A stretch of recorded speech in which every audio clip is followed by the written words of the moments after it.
사랑하는 영락교회 지체들에게 주 안에서 평화 인사를 전합니다. 오늘은 2024년 2월 7일 수요일입니다. 오늘의 묵상 본문은 창세기 4장 16절로 5장 32절까지의 말씀입니다.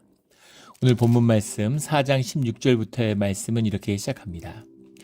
가인이 여호와 앞을 떠나서 에덴 동쪽 놋 땅에 거주하더니, 놋이란 말 자체가 유리한다라는 뜻이 있는데 가인이 떠도는 삶을 시작하게 되는 것이죠. 떠돌았다라는 것은 어디 깊이 뿌리 내리지 못하는, 땅의 축복을 받지 못하는 그런 가인의 저주, 땅이 피를 먹고 저주를 토하는 그 가운데서 유리하는 삶을 살아가게 됐다라는 이제 가인의 이야기입니다. 오늘 다루게 될 본문의 말씀을 보면 4장 16절부터 24절까지는 이제 가인의 후손에 대한 이야기고, 그 다음에 25절부터 4장 또 5장에 거쳐가지고는 셋의 후손을 쓰고 있어요. 근데 특이한 것은 5장 1절에 아담의 계보를 적은 책이라 이렇게 하고 있다는 겁니다. 툴레도트인데 가인의 계보와 셋의 계보죠. 다 아담의 자식들이잖아요. 근데 셋의 계보를 아담의 계보다 이렇게 적고 있는 겁니다.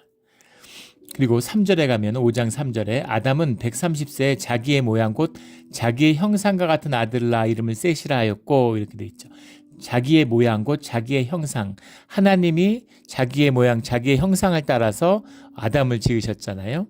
그러니까 이 말은 뭐냐면 하나님의 하나님됨, 그러니까 하나님의 어떤 신성의 비밀, 우리에게 부어주신 그 영의 비밀, 우리를 흙으로 지었지만 그 안에 주님이 콧김을 통해서 주님의 영을 불어넣어 주셨죠. 그 영이 살아있는 자녀, 그 계보가 바로 셋의 계보다라는 겁니다.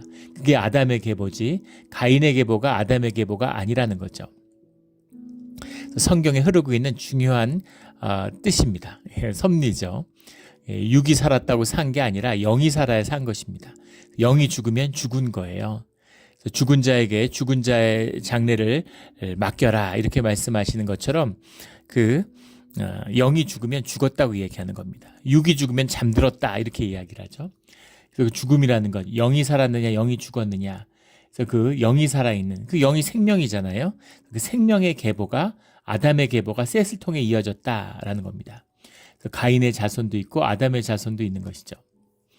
근데 여기서 계보라는 말이 툴레도트인데 성경에 구분하지 않고 어디선 계보라고 그러고 6장에 가면 또 노아의 족보다라는 게 6장 9절 말씀에 가면 나옵니다.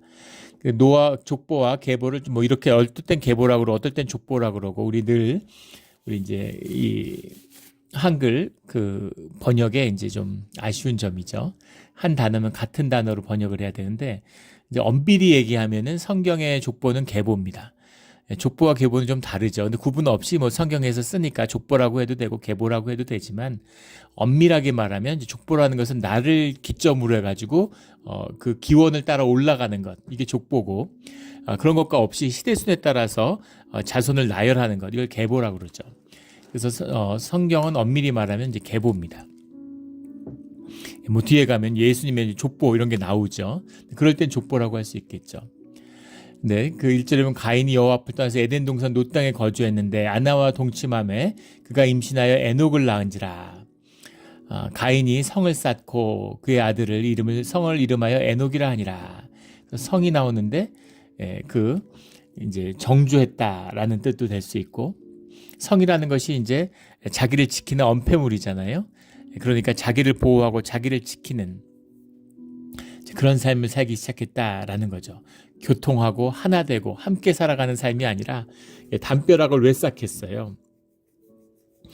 남들로부터 자기를 지키기 위한 것이고 구별짓기 위한 것이잖아요.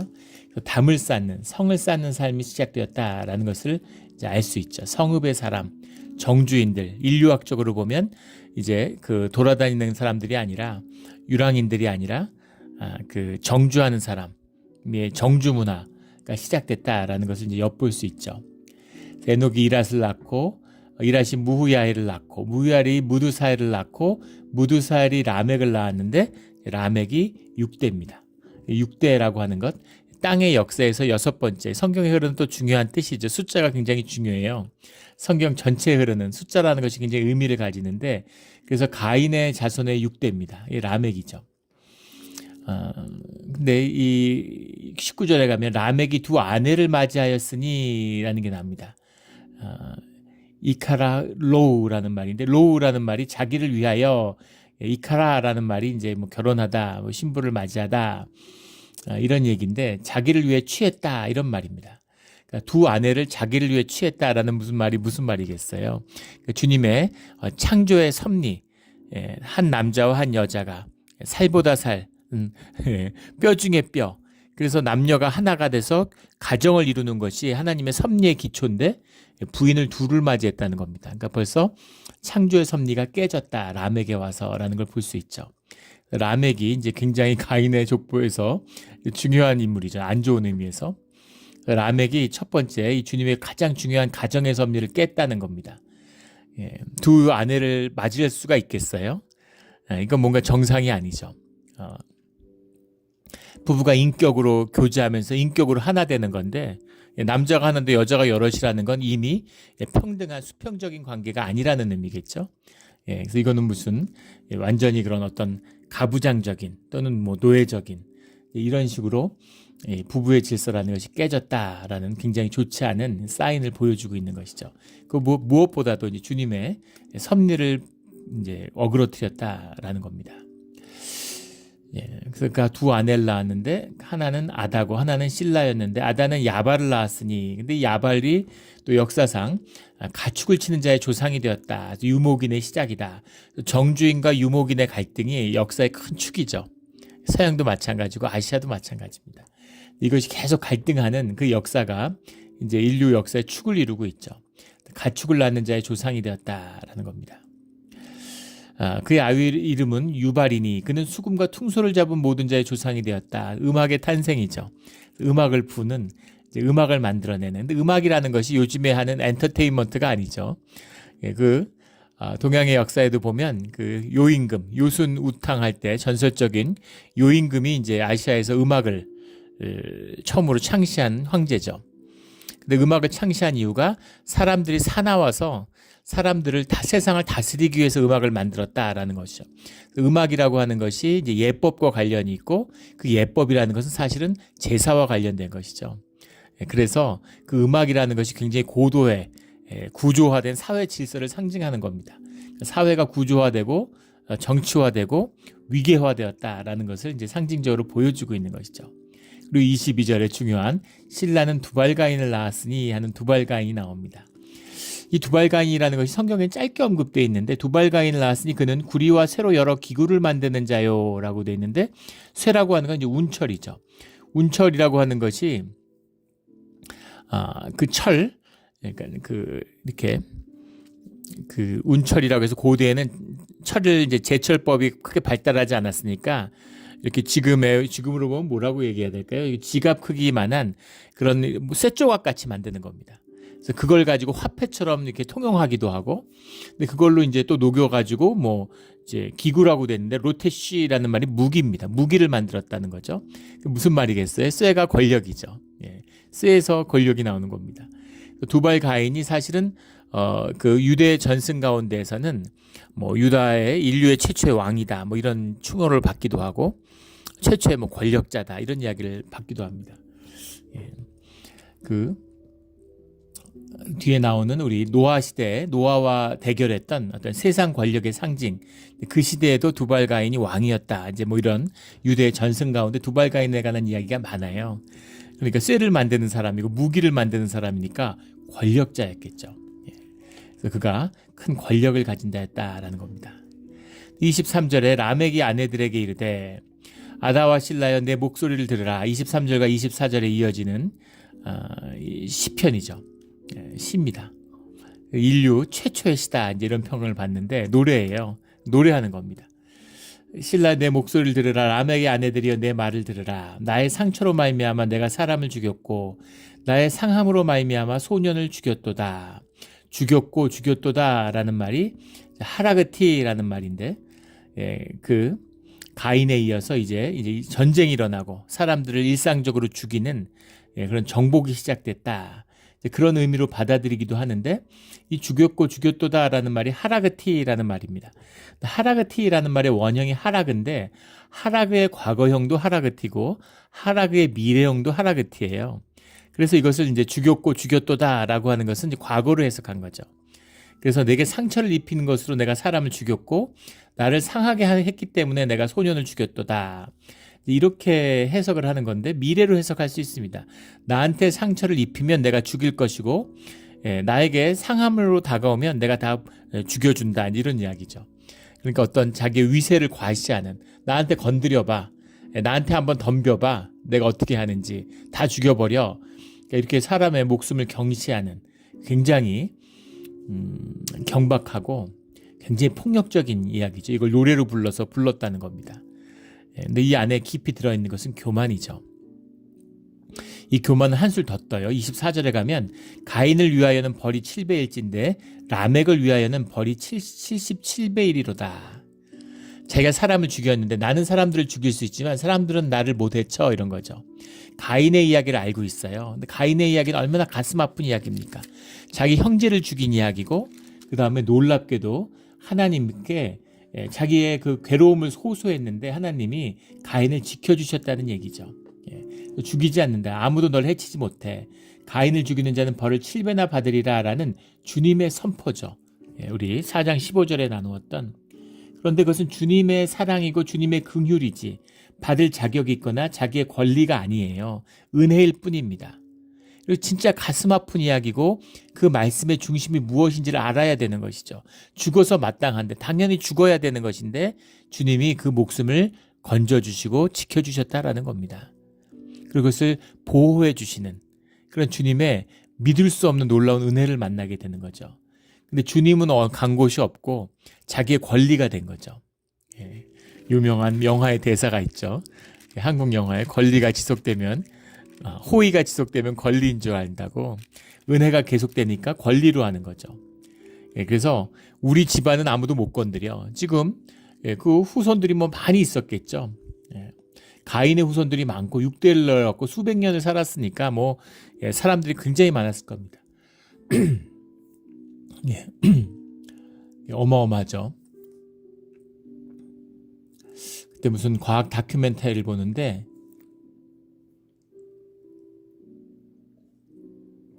쥐를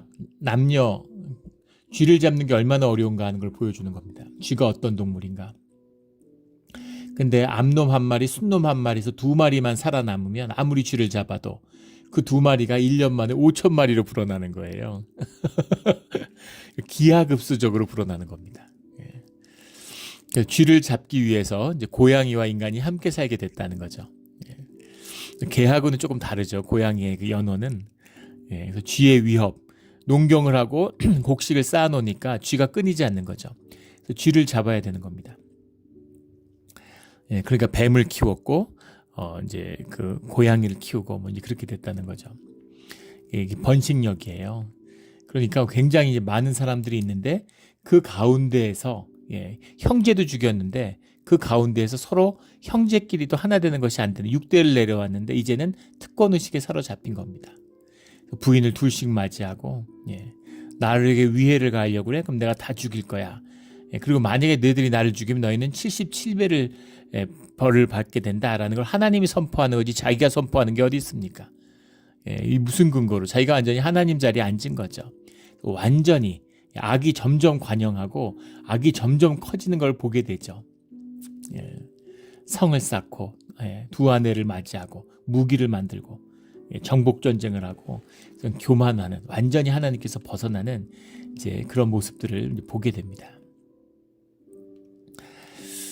25절에 아담이 다시 자기 아내와 동침하매 그가 아들 낳아 그의 이름을 셋이라 하였으니 이는 하나님이 내게 가인을 죽인 아벨 대신에 다른 씨를 주셨다 함이며, 새로운 하나님이 씨를 주셨는데 그것이 셋이라는 것이죠. 셋에서 이제 하나님의 역사가 다시 시작되는 겁니다. 구원의 역사가. 성경에서 이제 반복적으로 나오는 이제 구속의 은혜죠. 구속의 역사예요. 구속사죠. 창세기라고 하는 것 자체가. 셋이란 말은 쉿이라는 말인데, 그 쉐트인데 쉬트라는 말에서 왔죠. 뭐 푸셋, 두다, 정하다 이런 겁니다. 구속을 상징하는 주님이 정하셨자, 주님의 뜻 아래 있다, 이제 이런 의미가 들어있는 거죠. 26절에 셋도 아들 낳고 그의 이름을 에노스라 하였으며 그때 사람들이 비로소 여호와 이름을 불렀더라. 그러니까 하나님과 친밀한 관계를 하고 동서에서 같이 걸었던 아담의 기억이 있죠. 그런데 이제 하나님께서 완전히 하나님이 말을 하고 음성을 들었던 죄인이었지만 가인의 시대가 있었습니다. 그 세대가 지나면서 하나님하고 완전히 잃어버린 거예요. 그래서 라멕 같은 놈이 나온 겁니다. 그런데 셋의 시대, 셋이 자식을 낳고 에노스가 됐을 때 비로소 여호와 이름을 불렀더라라는 말이 나오죠. 하나님과의 관계를 회복시키려고 했다. 하나님께 나아갔다는 뜻도 되고 더 어찌 보면 크게 보면 하나님과 관계 맺는 방식이 크게 변화했음을 알게 되죠. 살아있는 깊은 음성을 듣고 주님과 동행했던 그런 시대로부터 하나님과의 단절 속에서 하나님의 이름을 찾고 하나님을 불러야 되는, 하나님께 나가야 되는 그런 세대가 되었다라는 사실도 보게 됩니다. 하지만 비로소 하나님의 이름을 불렀더라. 하나님을 만나야 하는, 이것이 제사든 예배든 하나님을 만나야 하는 그런 관계, 그런 단절 가운데서 하나님께 나아가는 그런 시대가 되었다라는 것을 보여주죠. 5장에 이것은 아담의 계보를 적은 책이니라. 그래서 셋의 자손의 이야기를 아담의 계보다, 이것이 창조에 있어서 주님의 구속의 역사의 연결이다라는 걸 보여주고 있는 겁니다. 3절에 아담은 30세에 자기 모양 곧 자기의 형상과 같은 아들을 낳아 이름을 셋이라 했고, 다시 한번 아담과 셋으로 이어지는 그 족보, 그러니까 가인의 자손, 4장에 나오는 가인의 족보와 5장에 나오는 이 셋의 족보가 대비되고 있는 거죠. 그래서 악인의 역사가 있고 의인의 역사가 있다, 이런 것을 보여주고 있는 겁니다. 4절에 아담은 셋을 낳아 800년 지나며 자녀를 낳았으며 그는 930세에 살고 죽었고, 셋은 에노스를 낳고 에노스는 게난을 낳고 게난은 마헬렛을 낳고 마할랄렛은 아렛을 낳고 아렛은 에녹을 낳은 것이죠. 에녹이 6대입니다. 그래서 두발 가인이 라멕이 6대인 것처럼 이 에녹의 6대가 중요한 거죠. 에녹의 6대. 그래서 에녹은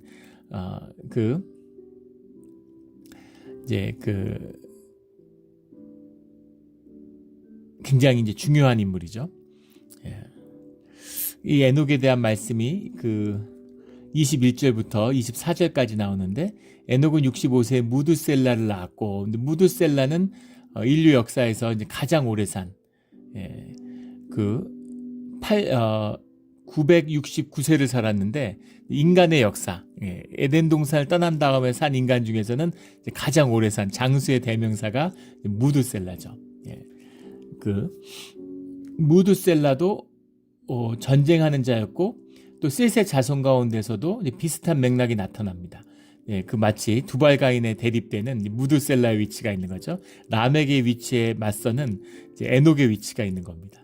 무드셀라도 두발 가인처럼 무기를 만드는 사람이었다라는 걸 이름에서 알 수 있죠. 무드셀라가 메스라는 것과 셀라흐라는 말이 붙었는데, 메스가 사람이고 셀라흐가 무기예요. 웨폰입니다. 맨 오브 웨폰, 무기의 사람. 두발 가인하고 같은 거죠. 무기를 만드는 자예요. 그런데 이것은 이제 구속의 역사 가운데 있고 주님이 행하시는 의의 역사 가운데 속해 있는 거죠. 근데 중요한 것은 에녹인데, 24절에 에녹이 하나님과 동행하더니, 할라크라는 말인데 동행했다라는 것이 무슨 말이냐라는 것에 대한 또 여러 가지 신학적인 해석이 있습니다. 6장 9절 내일 말씀에 가면 또 노아가 동행하였으며 하나님의 사람이었다, 하나님이 그와 함께하고 있었다라는 뜻으로 동행하더니라는 말씀이 쓰이죠. 하나님이 그를 데려가심으로, 라카흐라는 말인데 세상에 있지 아니하였다, 하나님이 데려가셨다는 말이 무엇인가, 도대체 라카흐의 의미가 무엇이냐, 에 대한 여러 가지 이제 그 얘기들이 있는데, 성경에 보면 히브리서 11장이나 유다서 4장 이런 데 보면 이 에녹이 하나님이 하늘로 그냥 데려갔다, 죽지 않고 육신으로서 들림을 받았다, 이렇게 보는 겁니다. 엘리야의 이야기죠. 엘리야도 그렇게 됐다고 보는 거예요. 물론 유대의 전승 가운데서는 그렇게 보지 않는 견해나 해석들도 많이 있습니다. 어떤 아담의 회복, 엘리야가 완전히 주님 안에서 전차라고 하는 의미가 나오잖아요. 근데 그래서 전차를 타고 불전차를 타고 갔다라고 하는데, 뭐 그건 뒤에 이제 엘리야 얘기를 또 나누면 알게 되겠지만, 그것이 이제 인간성의 완성으로 해석될 수 있는 그 히브리어의 문제죠. 예. 여러 가지 이제 해석의 여지가 있는데 뭐 그 얘기를 깊이 오늘 나누려는 주제는 아니고, 그래서 엘리야의 부활 승천과 에녹의 승천이 이제 이렇게 대비돼서 에녹과 엘리야는 죽지 않고 살아서 주님께 들림을 받아서 주님께 갔다. 육신의 죽음을 맞이하지 않았다라는 의미로 이제 받아들여지는 겁니다. 꼭 육신으로 죽어야 되는 것은 아니다라고 하는 예수 그리스도의 부활 승천에 대한 표상같이 이제 그렇게 이해되는 부분이 있죠. 근데 여기서 또 하나 재밌는 것은 모세의 죽음이에요. 모세도 무덤도 없고 시체도 없습니다. 근데 아무도 묻은 곳을 몰라서 아무도 모르는 것이다. 또 모세를 우상 숭배하거나 모세의 묘지를 절대하지 않기 위한 이제 그런 주님의 인도하심이고 배려다 이렇게 하는 이해도 있는데, 유대의 전승 가운데는 엘리야처럼 모세도 들림을 받아서 이제 올라갔다. 그 육신의 삶이 그대로 긍정받았다.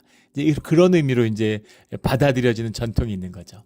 그래서 변화산에서 모세와 엘리야를 주님이 만나는 그런 것이 근데 뭐 사실 우리가 전부 죽으면 하나님의 신성한 육체를 받아서 부활한 생명으로 주님과 함께 살게 되잖아요.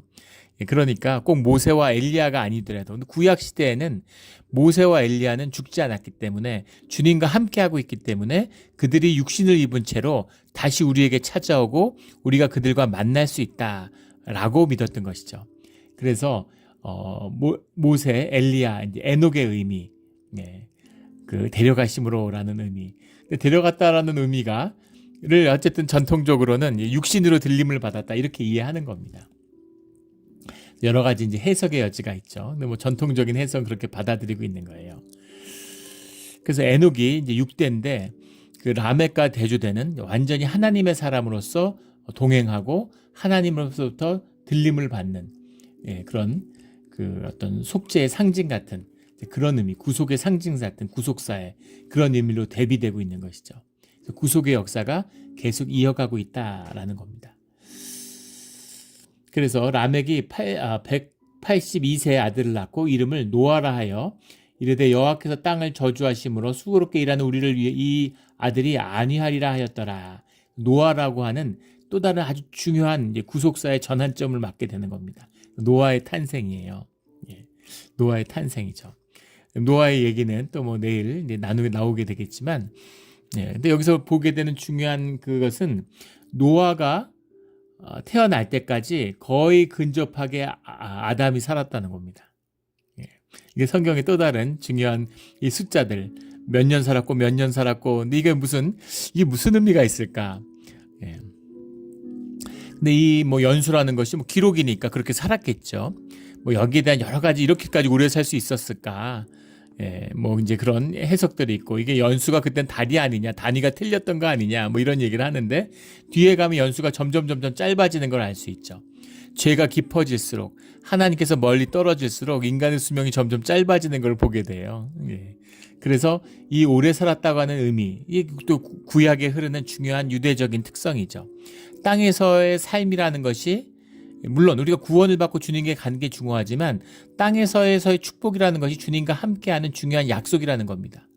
그래서 장수하는 것, 자식을 많이 낳는 것, 이것이 또 아프지 않는 것, 이런 것들이 주님의 축복을 받은 자의 분명한 증거였다는 거예요. 그렇게 구약시대에 받아들였다는 겁니다. 이것이 또 우리가 구약을 읽어가는 중요한 표상이죠. 이게 또 신앙의 단계입니다. 아이가 어린데, 아이가 7살인데 너의 미래를 위해서 장학증서를 줄게. 네가 이게 있으면은 뭐 대학 공부까지 할 수 있어. 아니면 네가 앞으로 결혼하고 살아가는데 아빠가 집문서를 내가 너한테 줄게. 집을 아빠가 마련해 놨어. 집문서를 생일 선물로 주는 겁니다. 애가 기뻐할까요? 애는 무슨 자전거를 사주거나 사탕을 사주거나 뭐 초콜릿을 사주거나 그래야 좋아하지, 햄버거를 사주거나 이래야 좋아하지, 집문서 줘도 하나도 좋아하지 않아요. 아이가 더 좋아하는 게 있는 거죠. 그렇게 이해하는 게 맞겠죠. 그래서 우리의 또 그것이 진실이 아니냐? 진실입니다. 우리가 물론 천국에 가는 소망이 있지만 건강하게 장수하는 걸 싫어하는 사람이 누가 있어요? 돈이 인생의 전부가 아니고 우리가 주님만을 섬긴다고 해서 돈을 싫어합니까? 돈이 있으면 좋죠. 돈을 다스리고 돈이 있으면 얼마나 좋아요.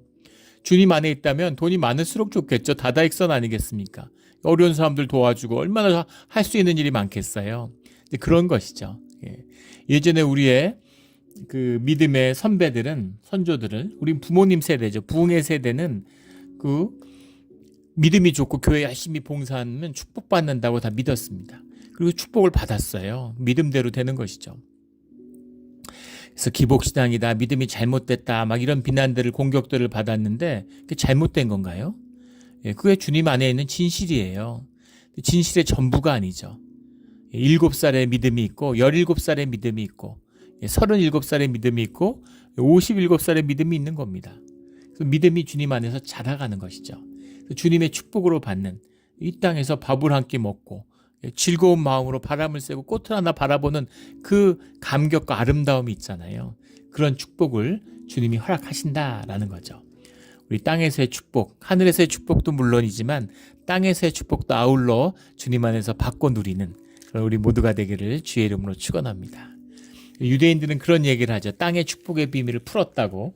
근데 정말 푼 것 같아요. 유대인들이 가는 곳마다 또 세상에 미친 역사나 오늘 미국에서의 유대인 단체들의 사회의 그 위상을 보면 땅의 비밀을 푸는 법을 구약을 통해서 얻었습니다. 근데 우리는 땅의 비밀은 뭐 얘기할 것도 없고 하늘의 비밀을 여는 비밀을 받은 자들이에요. 하늘의 복은커녕 땅의 복도 못 누리는 겁니다. 이 비밀을 우리 믿음 가운데 풀어야 되는 것이죠. 이게 우리 신앙의 큰 비밀입니다.